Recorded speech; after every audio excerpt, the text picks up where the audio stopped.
मध्यम मार्ग YouTube channel में मैं डॉक्टर पुष्पा कांबळे आप सबका स्वागत करती हूँ। आज मैं आपको धम्म चक्र प्रवर्तन दिन के बारे में बताती हूँ। डॉक्टर बाबा साहब अम्बेडकर ने 14 अक्टूबर 1956 में बौद्ध धर्म की दीक्षा ली थी।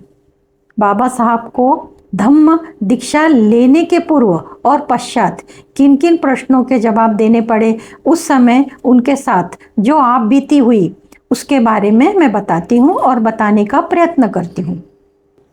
विश्व में भारत भगवान बुद्ध का देश माना जाता है। चीन, जापान, श्रीलंका, थाईलैंड से देश भारत को श्रद्धा आस्था के दृष्टिकोण से देखते हैं, क्योंकि भारत में तथागत भगवान बुद्ध का जन्म हुआ था।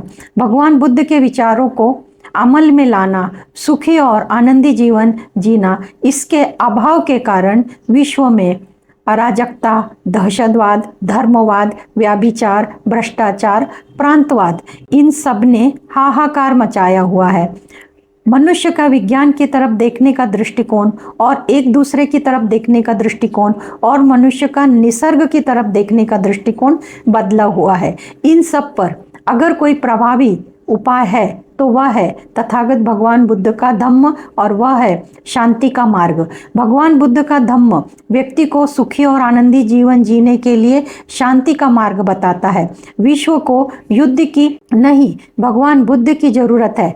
समता, स्वतंत्रता, बंधुता और न्याय, इन 4 तत्वों पर आधारित भारत का संविधान है। इन 4 तत्वों पर भगवान बुद्ध के विचारों का सर्वाधिक प्रभाव देखने को मिलता है और अनुभव किया जा सकता है। आज विश्व में विविध देश, साम्राज्य, वर्चस्ववाद, कट्टरवाद के कारण आपस में मतभेद, झगड़े दिखाई देते हैं, परंतु भारत एक ऐसा देश है जहां पर विविध धर्म, विविध भाषा और विविध संस्कृति होते हुए भी प्रगति के मार्ग पर आगे बढ़ रहा है। इसका श्रेय भारत के संविधान को मिलता है। डॉक्टर बाबा साहब अम्बेडकर ने 14 अक्टूबर 1956 में विजयादशमी दशहरा के दिन महान बुद्ध धर्म का स्वीकार किया था। इस दिन बहुत बड़ी क्रांति हुई थी। धम्म प्रवर्तन दिन को 67 वर्ष पूर्ण होते हैं। क्रांति दिन को पूरे उत्साह, उल्लास, उमंग के साथ मनाने की तारीख 14 अक्टूबर 1956 है, परंतु तिथि के अनुसार दशहरा का दिन पूरे हर्ष उल्लास के साथ मनाया जाता है, क्योंकि जन्मों जन्मों की गुलामी से आज़ादी मिली थी। बाबा साहब अम्बेडकर द्वारा धम्म दीक्षा के उपरांत दिया गया भाषण दिनांक 14 अक्टूबर 1956 नागपुर में बाबा साहब कहते हैं, दीक्षा ग्रहण करने तथा दीक्षा देने का कार्य विधि समारोह जो यहाँ संपन्न हुआ, उस स्थल के विषय में विद्वत जनों में शंका होने की संभावना है। उनके तथा मेरे भी विचार से कल का समारोह आज तथा आज का समारोह कल होना उचित था। इस कार्य का हमने क्यों स्वीकार किया, उसकी क्या आवश्यकता थी, उसका क्या परिणाम होगा, इसकी छानबीन करना जरूरी है। यह समझ लेने से हमारे कार्य की नींव मजबूत होगी। समझने बूझने का काम पहले होना अच्छा था, किंतु कुछ घटनाएं ऐसी होती हैं कि वे अपने आप घटती हैं। इस विधि के विषय में जो होना था वो हो चुका, तथापि दिनों के क्रम में परिवर्तन से कोई बड़ी हानि नहीं हुई है। बहुत से लोग मुझसे पूछते हैं कि इस कार्य के लिए आपने नागपुर ही क्यों चुना, किसी अन्य शहर स्थान पर यह कार्य क्यों संपन्न नहीं किया गया। कुछ लोग कहते हैं नागपुर शहर में आरएसएस राष्ट्रीय स्वयं सेवा संघ की बड़ी पलटन है, उनके सीने पर बैठने के लिए इस सभा का आयोजन इस शहर में किया गया। यह बिल्कुल सत्य नहीं है। इस कारण से नागपुर में यह कार्य संपन्न नहीं हुआ है। हमारा कार्य इतना महान है कि उसके लिए संपूर्ण जीवन, एक एक मिनट भी कम है। अपनी नाक खुजलाकर दूसरों को अपशकुन करने के लिए मेरे पास समय नहीं है। इस स्थल को निर्धारित करने का कारण और कुछ है। जिन्होंने बौद्ध इतिहास का अध्ययन किया होगा वे जानेंगे कि भारत में बौद्ध धर्म का प्रसार यदि किसी ने किया था तो वह नागलोक आर्यों के भयंकर शत्रु थे। आर्यों तथा अनार्यों में लड़ाई तथा घनघोर युद्ध हुए। आर्यों द्वारा नागों को जला देने के उदाहरण पुराणों में मिलते हैं। मुनि अगस्त्य ने उनमें से केवल एक नाग मनुष्य की रक्षा की, उसी के हम वंशज हैं। जिन नाग लोगों ने इतने जुल्म सहे, उन्हें ऊपर लाने के लिए किसी महापुरुष की आवश्यकता थी। उन्हें गौतम बुद्ध के रूप में वह महापुरुष मिला। भगवान बुद्ध का उपदेश नाग लोगों के संपूर्ण भारत में फैलाया। हम वही नाग लोग हैं, ऐसा प्रतीत होता है। नाग लोगों की मुख्य बस्ती नागपुर तथा आसपास थी, इसलिए इस शहर को नागपुर यानी नागों की बस्ती कहते हैं। यहाँ से करीब 27 मील दूरी पर जो नदी बहती है वह नाग नदी है, अर्थात इस नदी का नाम यहाँ पर रहने वाले लोगों के नाम पर पड़ा है, अर्थात नागों की बस्ती में बहने वाली नदी नाग नदी जानी जाती है। इस कारण से नागपुर चुना गया। किसी को चिढ़ाने का प्रश्न ही उत्पन्न नहीं होता। आरएसएस की बात ने तो मेरे मन को स्पर्श भी नहीं किया, इसलिए कोई वैसा अर्थ ना निकाले। विरोध के अन्य कारण भी हो सकते हैं। किसी को विरोध करने हेतु मैंने यह स्थल पसंद नहीं किया, यह मैंने अभी स्पष्ट कर दिया है। जिस कार्य को मैंने आरंभ किया उसके लिए अनेक लोगों ने तथा अखबारों ने मेरी आलोचना की है। कुछ आलोचनाएं तीखी हैं। उनके विचारों में मैं अपने बेचारे गरीब अस्पृश्य लोगों को गलत राह पर ले जा रहा हूँ। जो आज अस्पृश्य हैं ये यथावत अछूत ही रहेंगे, तथापि अछूतों के रूप में अधिकार मिले हैं वे नष्ट हो जाएंगे। यही कहकर हम में से कुछ लोगों को वे बहका रहे हैं। हमारे कुछ अज्ञानी लोगों से कहते हैं कि घिसे पिटे पुराने रास्ते पर जाओ। शायद हमारे कुछ युवक तथा वयोवृद्ध लोगों पर इसका असर हो रहा है। यदि इस कारण से लोगों के मन में शंका उत्पन्न हुई है तो इसका समाधान करना हमारा कर्तव्य है। इस शंका के निवारण करने का अर्थ है कि हम अपनी इस आंदोलन की नींव को मजबूत कर रहे हैं। पिछली बार हम लोगों ने मृत मांस भक्षण का विरोध करने के लिए आंदोलन किया। सवर्णों को लगा जैसे उन पर कोई विपत्ति टूट पड़ी हो। जीवित गाय भैंस का दूध वे लोग पिए और गाय भैंस मरने के बाद उसे कंधे पर ढोए हम। क्या यह कार्य विचित्र नहीं था? हम उस समय किसी मनुष्य ने केसरी में लोकमान्य तिलक द्वारा स्थापित अखबार में खत लिखा कि फला फला गांव में प्रतिवर्ष 50 जानवर मरते हैं। उनके खाल की, सींगों की, हड्डियों की, मांस की, पूंछ की तथा खुरों की कुल कीमत 500 रुपये होगी। मृत मांस छोड़ने से ये अछूत लोग इस लाभ को गंवा बैठेंगे। इस प्रकार का प्रचार केसरी में हो रहा था। इस प्रचार को उत्तर देने की कोई आवश्यकता थी, किंतु हमारे लोगों की सोच थी कि यदि साहब इसका उत्तर नहीं देते तो साहब क्या करते हैं। एक बार मैं सभा के लिए संगमनेर में गया था। सभा समाप्त होने के बाद शाम को भोजन की व्यवस्था की गई थी। उस समय केसरी संवाददाता ने मुझे चिट्ठी भेजी तथा मुझसे पूछा, महोदय आप अपने लोगों को मरे हुए जानवर ले जाने से मनाही करते हो। वे कितने गरीब हैं। उनकी स्त्रियों के पास धोती चोली नहीं है, उनके पास अन्न भी नहीं है। उनकी अत्यंत विकट स्थिति होते हुए भी आप उन्हें प्रतिवर्ष खाल से, सींग से, मांस से होने वाली 500 रुपये की कमाई छोड़ने के लिए कहते हो। क्या इसमें आपके लोगों की हानि नहीं है? मैंने कहा, आपको इसका उत्तर देना होगा। यहाँ बरामदे में दूं या सभा में दूं? लोगों के सामने सवाल जवाब होना ठीक रहेगा।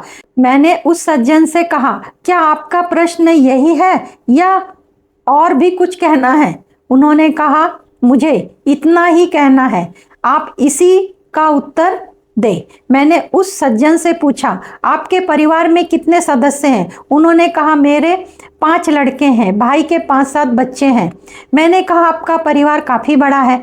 ऐसी अवस्था में आप तथा आपके रिश्तेदार उस गांव के सभी मरे हुए जानवरों को ढोए तथा 500 रुपये का लाभ कमाए। यह लाभ अवश्य ले। इसके अलावा मैं स्वयं आपको अतिरिक्त 500 रुपये देने की व्यवस्था करता हूँ। मेरे लोगों का क्या होगा? उन्हें अन्न वस्त्र मिलेगा या नहीं, ये मैं देख लूँगा। इतना लाभकारी व्यवसाय आप क्यों छोड़ रहे हो? आप यह काम क्यों नहीं करते?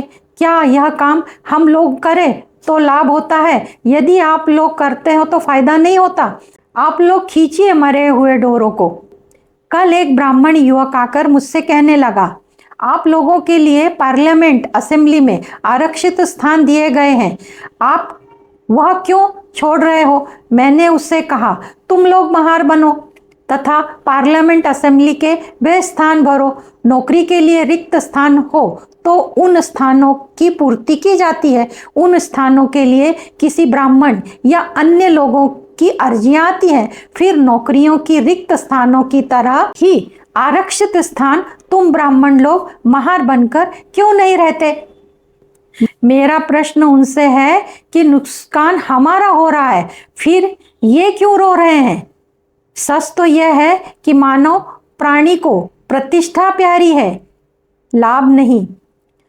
सद्गुणी तथा सदाचारी स्त्री को व्यभिचार में कितना लाभ है इसकी जानकारी होती है। हमारे मुंबई में व्यभिचारी स्त्रियों की एक बस्ती है।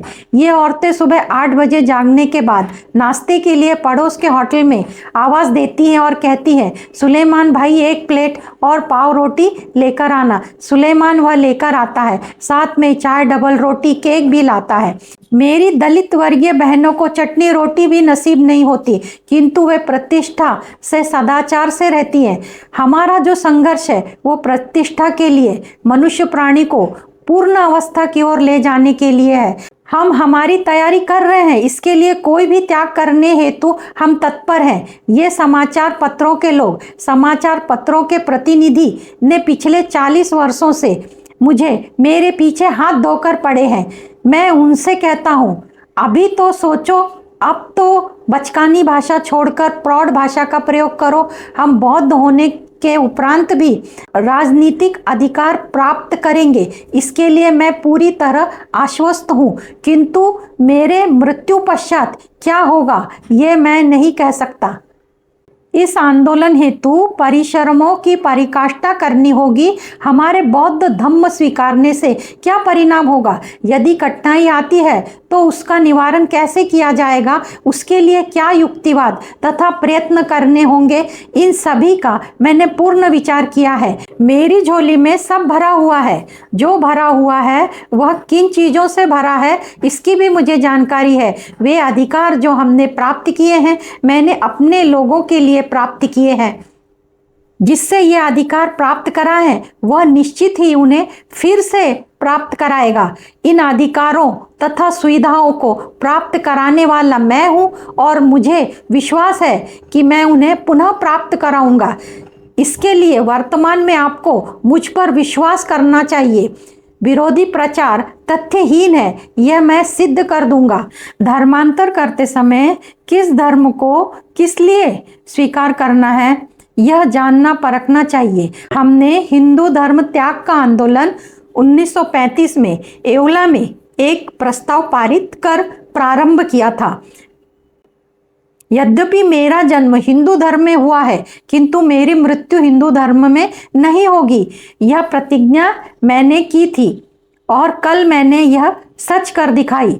मुझे इतना आनंद हुआ है मानो नरक से मुझे मुक्ति मिली है, ऐसा मैं अनुभव करता हूँ। मुझे अंधभक्तों की आवश्यकता नहीं।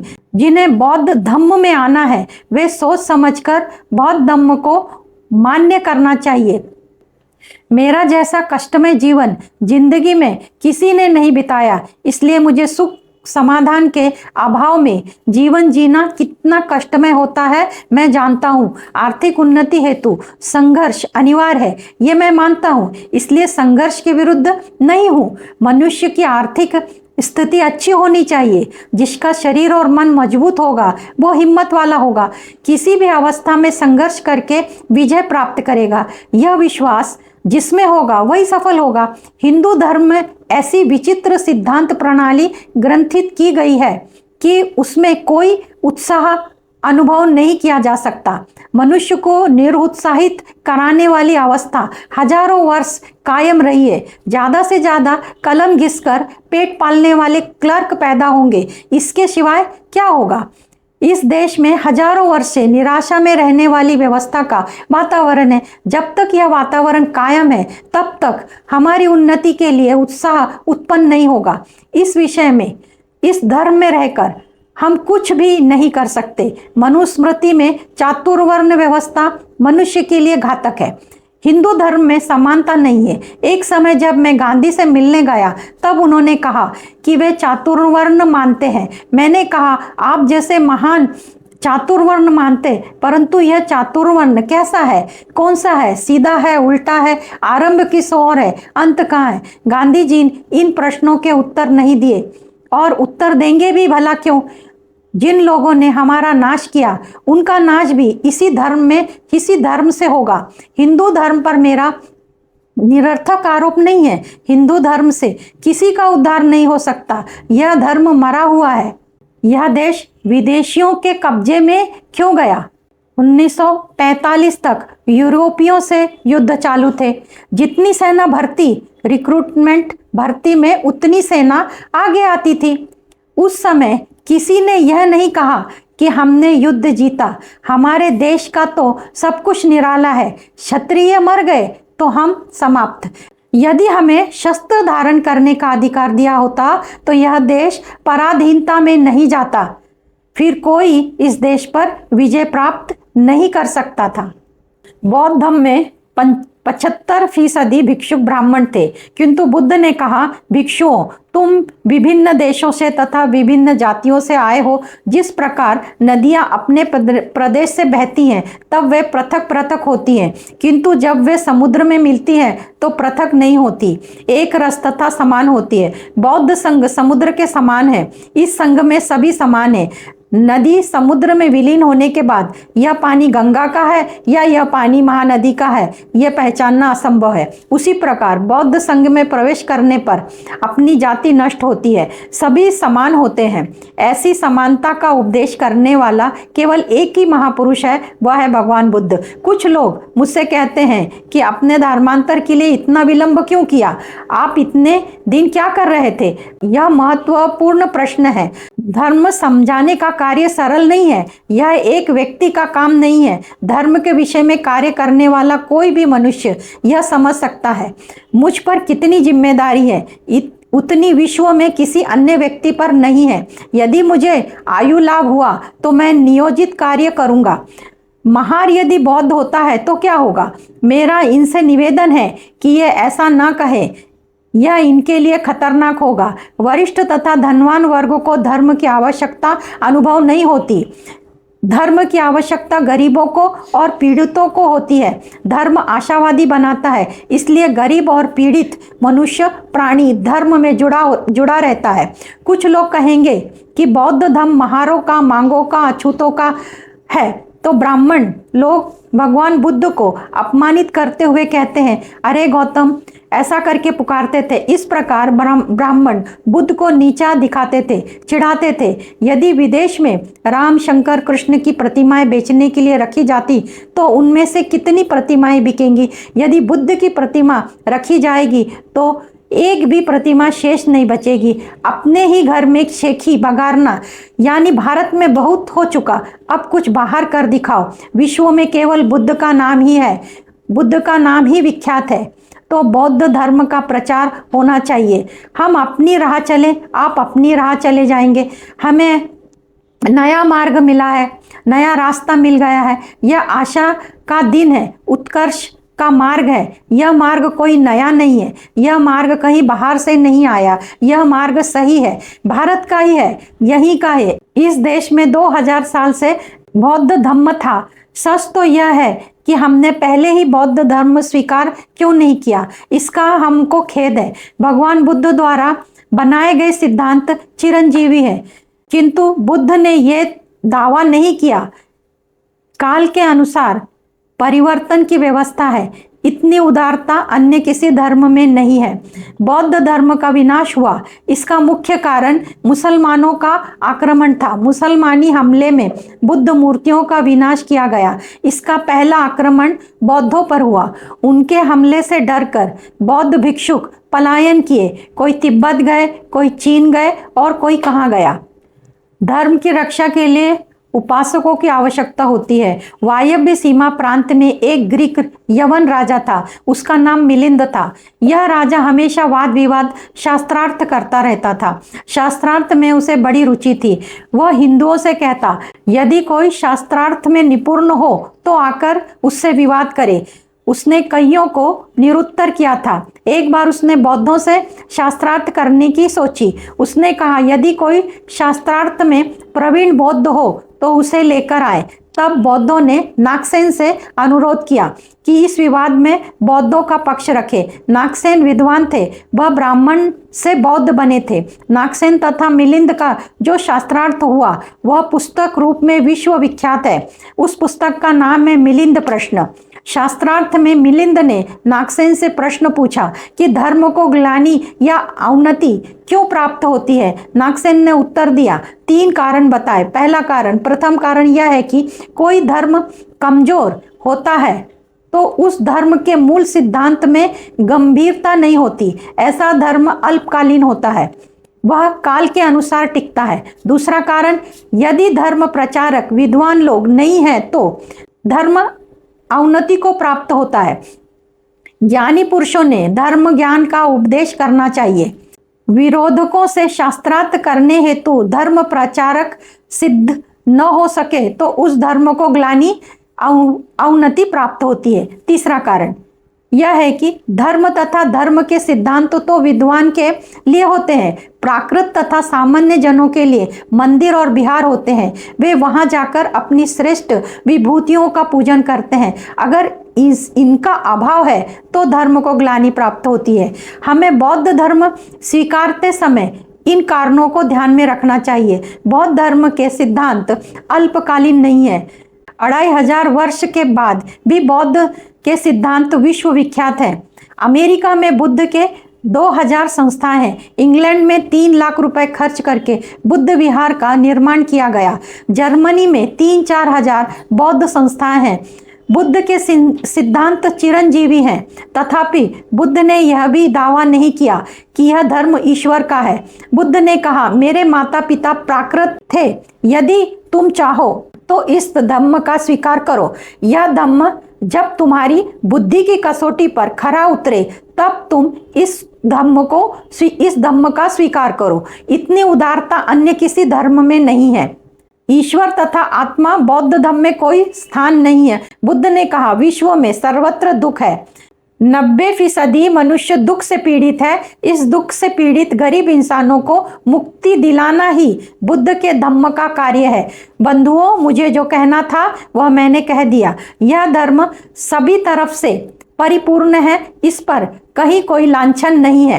14 अक्टूबर 1956 में डॉक्टर बाबा साहब अम्बेडकर ने लाखों समर्थकों के साथ बौद्ध धर्म की दीक्षा ली। बाबा साहब ने कहा, मैं बौद्ध धर्म स्वीकारता हूँ। मैं देश को एक महान भेंट दे रहा हूँ। ये धर्म भारतीय संस्कृति का अटूट हिस्सा है। हमेशा से हमारी कोशिश रही है अपने मूलभूत अधिकारों को और आत्मसम्मान पाने की। बुद्ध का धम्म नैतिक और सदाचार, समता, न्याय के नियमों पर आधारित है।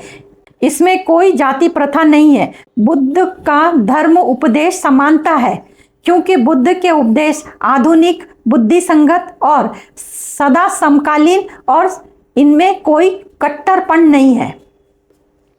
इस साल 67वां धम्म चक्र प्रवर्तन दिन, अशोक विजयादशमी, दशहरा, धम्म क्रांति दिन के उपलक्ष्य में मैं आप सबको हार्दिक शुभकामनाएं देती हूं। आप सबका मंगल हो। आप सबने मुझे देखा सुना, इसके लिए आपको धन्यवाद। आप सब में स्थित दिव्य आत्मा को मेरा शत शत नमन। धन्यवाद।